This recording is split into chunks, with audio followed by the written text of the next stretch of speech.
Un apéritif en plein air. Une bande d'amis.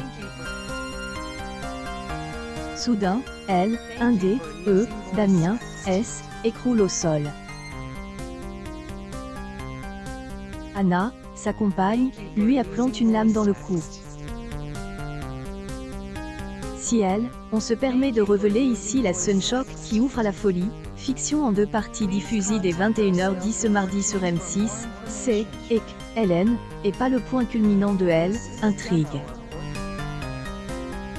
Tout elle, intérêt réside dans la question. Comment expliquer un tel geste?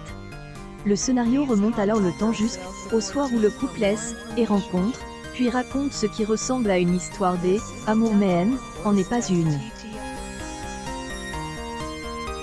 Le recite à elle, allure une comédie romantique baignée de petites humiliations et de réflexions pourries, dixit la co-réalisatrice Andra Bescon. Elle précise son propos.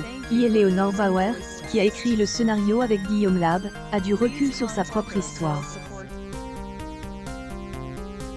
Elle décrit bien le phénomène d'emprise, les étapes du mécanisme du pervers narcissique. Marie-Gillin incarne Anna, une photographe bien dans sa peau et dans sa vie, qui entend parfaitement avec le père de son fils de 15 ans dont elle est séparée. Une femme loin du stéréotype de elle, héroïne frêle et vulnérable. Puis, elle rencontre Damien et noue une relation avec lui. Les vexations sous couvert d'humour, les interdictions de Guizy en recommandations bienveillantes, les injonctions contradictoires et la violence de cet homme à son égard la broie à petit feu. La folie montre comment on peut arriver à détruire quelqu'un qui est fort, qui a une position, avance le co-réalisateur Éric Métayer notant que ce que vit ce personnage fait écho aux nombreux exemples de violences faites aux femmes dont regorgent les rubriques faits divers. Il est important de décortiquer ces mécanismes pour les rendre accessibles au grand public, reprend Andra Bescon. Oui, en réaction à ces affaires, il y en a encore qui disent pourquoi elle ne pas quitte. La relation entre Damien et Anna est peinte avec didactisme dans À la folie sans tomber dans la fiction dossier.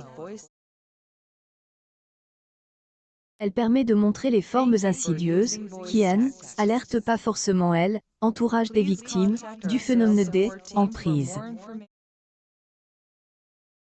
Par rapport au scénario original, on ajoute une séquence avec elle, avocate jouée par Nicole Ferroni qui exprime sur les réseaux sociaux pour faire comprendre les failles du système juridique avec 80 classements sans suite, indique la réalisatrice. Enfant, Andra Bescon a été victime d'un pédocriminel. Elle a livré son témoignage à travers le spectacle Les Chatouilles. Elle apporte à elle, écran en 2018 avec Éric Métayer. Exprime la volonté de faire, des droits d'auteur, œuvre utile, secouer le cocotier, en cohérence avec leur engagement militant contre les violences. Mais, pour y arriver, il faut un budget d'1 milliard d'euros, il faut 30 000 bracelets électroniques qui ne soient pas ceux pourris. On a en France que les mecs peuvent casser comme dans elle, affaire Shainé. Des Grenelles et des commissions, est une blague. Il n'y a pas de volonté politique concrète, se désole-t-elle. Il fait aussi cet amer constat en nous laissant interdit sur une ultime scène que on ne racontera pas ici.